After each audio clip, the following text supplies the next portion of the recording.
Quer duplicar o valor da sua assinatura? Agora assinar o Observador dá acesso a todos os conteúdos e benefícios e ainda há uma anuidade ACP Bronze grátis.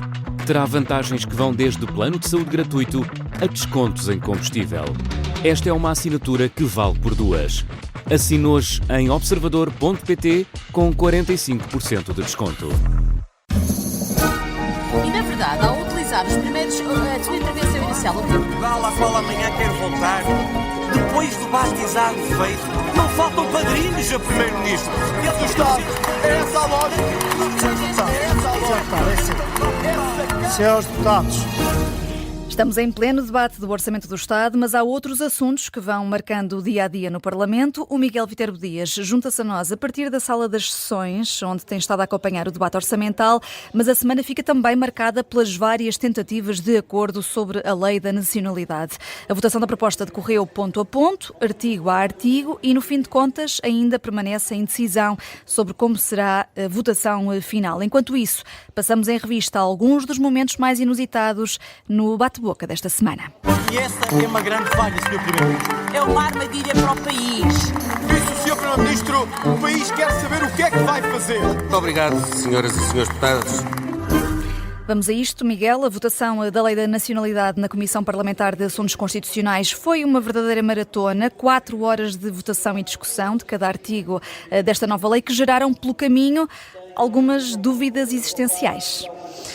Foram vários os conceitos que foram discutidos durante essa manhã e que a oposição considerou que estavam pouco densificados, pouco explicitados sobre quem fiscalizava, sobre o que eram ao certo, e esse trabalho de ir melhorando os artigos da lei foi sendo feito quase ad hoc. Aliás, foram várias as propostas de alteração que foram apresentadas a altas horas da noite e uma muito relevante foi acrescentada até já durante a própria votação. Num buscar de olho ao Chega, o PSD integrou na proposta final uma linha que obriga a que quem quer requerer nacionalidade tenha que ter provas de meio de subsistência, sem recurso a apoios sociais, ou seja, sem subsídios. Esta proposta foi aprovada nessa aproximação entre PSD e Chega, foi também alvo de questões, por exemplo, um descendente de um português que queira pedir nacionalidade, mas que esteja a viver no estrangeiro, tem ou não que provar ter meios de subsistência, sendo que não habita em Portugal. Acabou por ficar decidido que não. Este foi um dos muitos exemplos de vários conceitos jurídicos que podem vir a ser ainda recusados pelo Tribunal Constitucional por falta de definição ou porque foram mal aplicados. E para além da questão dos meios de subsistência, que eram uma exigência do Chega à qual o PSD respondeu, que outros assuntos geraram dúvidas e que levaram a oposição, sobretudo o PS, a votar contra as alterações à lei? Outra das matérias foi a questão dos símbolos nacionais e da cultura nacional, outro dos momentos que gerou um bate-boca, meio a brincar, meio a sério. O PSD apresentou uma lei em que faz referência aos símbolos e à cultura portuguesa, mas o deputado do PS, Pedro Delgado Alves, citou um estudo da Fundação Francisco Manuel dos Santos para provar que este conceito é muito aberto. Entre muitos símbolos nacionais, contam-se a bandeira, o hino, o galo de Barcelos ou as bolachas nacional. E, portanto, evidentemente, o que preferíamos, eu não ia entrar por isso, o deputado António Rodrigues, concordarei consigo, mas alguns dos presentes podem ter dúvidas e reservas, para não deixarmos o Sr. Deputado João Almeida de fora, diríamos Matateu, por exemplo, e, portanto, podemos convocar outros símbolos nacionais, mas, precisamente, obrigado por ilustrarem o meu ponto. Pedro Delgado Alves a tentar explicar que esta questão dos símbolos nacionais é demasiado aberta, a falar das bolachas nacional, a falar do galo de Barcelos, também ali a falar de Matateu, antigo jogador do Belenenses, a referência a uma parte de João Almeida, deputado do CDS, que é adepto desse clube, e por isso defende o PS que a referência deve ser à história portuguesa e não à cultura, mantendo-se demasiado aberto esse conceito de símbolos nacionais. A Iniciativa Liberal, que esteve ao lado da maioria das propostas do PSD, entendeu a crítica e sugeriu uma mudança para salvaguardar o espírito desta lei. Entendo a questão relativamente à cultura, ao conceito de cultura, parece-me bastante indeterminado. A Iniciativa Liberal preferiria uma referência a valores e, para também ser claro nessa remissão para valores, estaríamos a falar dos valores democráticos, do valor do respeito pelas minorias, todas estas questões que são relativamente fáceis de entender, mas não será isso que nos fará mudar o nosso sentido de voto. Mas a discussão continuou, até porque mesmo nos símbolos nacionais que são reconhecidos como tal, a bandeira e o hino, Pedro Delgado Alves recuperou o famoso caso dos Anjos contra Joana Marques. Se não é legítimo a um cidadão nacional, que pode ser cidadão que adquiriu a nacionalidade de forma originária, ostensivamente se demonstrar contrário a um símbolo nacional. Porque não? O cidadão nacional pode fazê-lo e, portanto, pode usar sátira em relação à bandeira, ou pode, enfim, acho que nos poupamos todos aos processos judiciais em torno de más interpretações do hino nacional, pelo que sabemos o que pode gerar. A referência de Pedro Delgado Alves à interpretação do hino, feita pelos anjos, para ilustrar que quem requer a nacionalidade pode perdê-la por desrespeitar símbolos nacionais, enquanto quem nasce originalmente português já não pode. E no meio de todas estas confusões, qual foi a explicação do PSD que construiu esta lei e quem é que afinal determina quais são os símbolos nacionais e quem é que pode comprovar se foram ou não foram respeitados? Ora, vamos à tal expressão do espírito da lei, no entender de quem está a construí-la, neste caso o PSD, os critérios estão claros e, em último caso, são os tribunais a avaliar quem respeitou ou faltou ao respeito aos símbolos nacionais. No nossa perspectiva é claro que quem tem competência para avaliar isto é a autoridade administrativa, tal como noutras normas que estão nesta lei da nacionalidade, sem prejuízo, obviamente, do Ministério Público, como garante da legalidade, poder intervir e suscitar junto do Tribunal, e o próprio particular que se sentir lesado nos seus interesses poderá recorrer para o Tribunal dessa autoridade administrativa. O antigo secretário de Estado, Paulo Marcelo, o secretário de Estado da Presidência, agora deputado do PSD, ou seja, neste caso seria a AIMA a tomar a primeira decisão, que pode depois ser alvo de recurso para os tribunais. Estes são alguns dos casos que foram discutidos ad hoc numa lei que deverá ainda passar pelo Tribunal Constitucional e que pode, nessa fase, ter mais incongruências que terão depois de ser corrigidas novamente pelo Parlamento. Foi isso que aconteceu, aliás, com a lei dos estrangeiros. É uma lei que ainda vai ter um longo caminho pela frente. Para já é votada de forma definitiva amanhã, terça-feira, no Parlamento, e caso seja aprovada, segue depois para as mãos do Presidente da República. Vamos agora aos destaques da semana neste Passos Perdidos.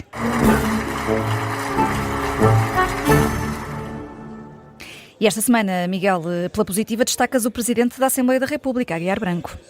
É que é extensível a todos os partidos. O Presidente do Parlamento propôs o cancelamento dos plenários de quarta e quinta-feira por causa do luto nacional em memória de Francisco Pinto Balsemão. Todos os partidos acabaram por aceitar essa sugestão do Presidente do Parlamento, num momento de solidariedade, de união, que vai sendo cada vez mais raro pelos corredores do Palácio de São Bento. Fica por isso a nota positiva para a iniciativa, mas também para o acordo de todas as forças partidárias, desde a mais à direita até a mais à esquerda, e que permitiram este gesto simbólico da Assembleia da República perante o antigo Primeiro-Ministro e fundador do Grupo Impresa. E em sentido contrário, vamos agora ao destaque pela negativa esta semana.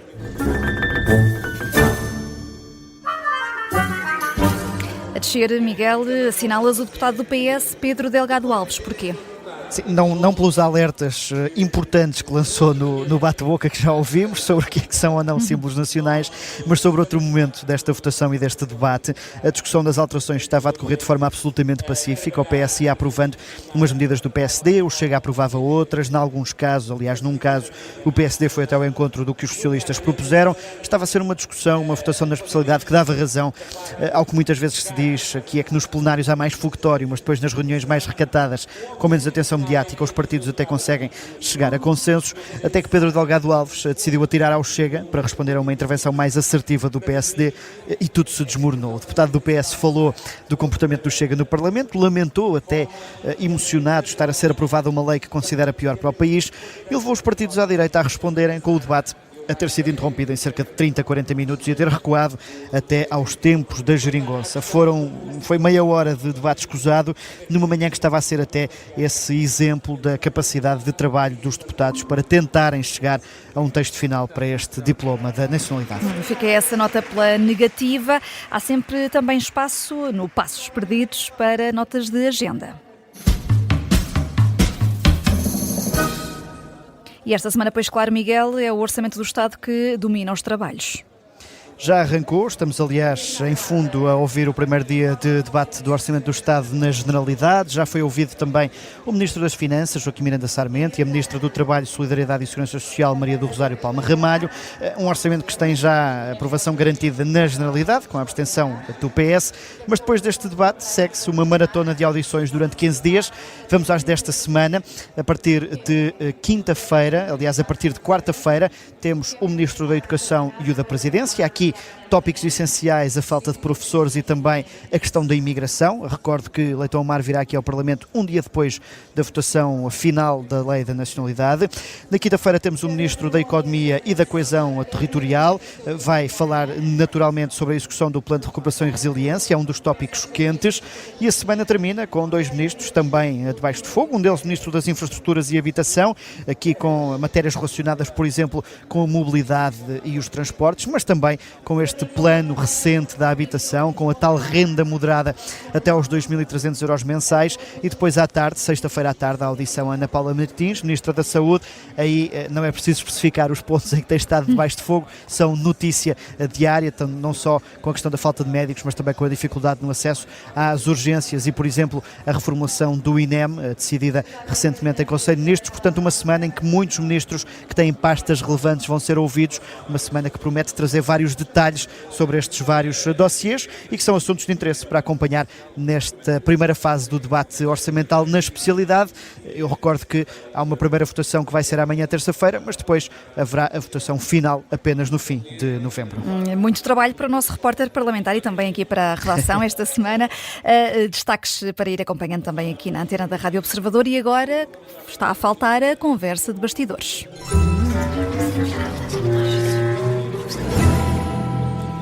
E vamos voltar à Lei da Nacionalidade, porque, como referiste antes, Miguel, apesar da proposta ter sido aprovada na especialidade, ainda não está garantido o carimbo verde final.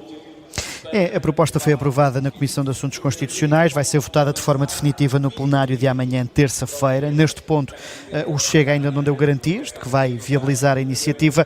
Ora, tendo em conta a posição do PS, que já assumiu que votará contra, queixando-se que o PSD se foi ao encontro dos socialistas em pontos que não são particularmente relevantes, como por exemplo os anos de residência, como por exemplo o prazo a partir do qual o tempo de residência em Portugal é contabilizado, o PS entende que o PSD não se aproximou em matérias realmente essenciais. Por isso, em conferência de imprensa na sexta-feira, Eurico Brilhante Dias anunciou o voto contra do PS, tal como aconteceu, aliás, na lei dos estrangeiros. Para isso, será essencial para o PSD a contar com a viabilização do Chega, que neste caso pode ser feita apenas através de uma abstenção. Até porque nessa votação na especialidade, os 2 partidos deram sinais de aproximação e o Chega fez até cair uma das principais linhas vermelhas relacionada com a perda de nacionalidade. O Chega defendia essa perda automática da nacionalidade, incluída na lei principal, mas que o PSD decidiu seguir outra estratégia, separou as duas questões, por isso a lei da nacionalidade vai remeter para os tribunais uma decisão sobre a perda da cidadania. Essa estratégia conseguiu a aprovação do Chega. O Chega votou a favor desta mudança ao Código Penal que prevê a perda da cidadania portuguesa, portanto abdicou da perda automática e viabilizou a estratégia do PSD. Esta estratégia dos sociais-democratas tem como objetivo evitar que a lei de nacionalidade seja chumbada no Tribunal Constitucional e, por isso, transferir esta questão da perda do passaporte português para o Código Penal. Assim, o que ficou aprovado para já é que a perda de cidadania portuguesa faz-se por decisão judicial, sem ser automática e até um prazo máximo de 10 anos, a partir do qual o cidadão naturalizado já tem os mesmos direitos de um português originário, um português nascido em Portugal e, por isso, deixa também de poder perder o passaporte. Sendo que falta agora a luz verde no Chega na votação final, que André Ventura para já vai deixando em aberto. Vai mantendo o suspense, tal como no orçamento do Estado, o Presidente do Chega vai mantendo a indefinição, embora assuma que mais vale ter uma lei atualizada do que não ter nada. É isso também que o PSD tem dito ao Chega. André Ventura mantém que esta questão da perda de nacionalidade e do prazo de 10 anos é importante, mas o que é certo é que, no detalhe, aprovou a solução do PSD. Os sociais-democratas deram também um sinal forte ao incluir aquele ponto que obriga a comprovar que existem meios de subsistência para que quem quer ser português possa aceder ao pedido de nacionalidade. Uma lei que tem marcado este arranque dos trabalhos pós-verão e que, como percebemos aqui pelo Miguel Viterbo Dias, tem muitas etapas pela frente. Os passos perdidos estão de regresso na próxima semana, na próxima segunda-feira. E, na verdade, ao utilizar os primeiros a sua intervenção inicial, o Val à qual amanhã quero voltar, depois do batizado feito, não faltam padrinhos a primeiro-ministro. E Estado, é essa a lógica. É essa a lógica. Senhores deputados,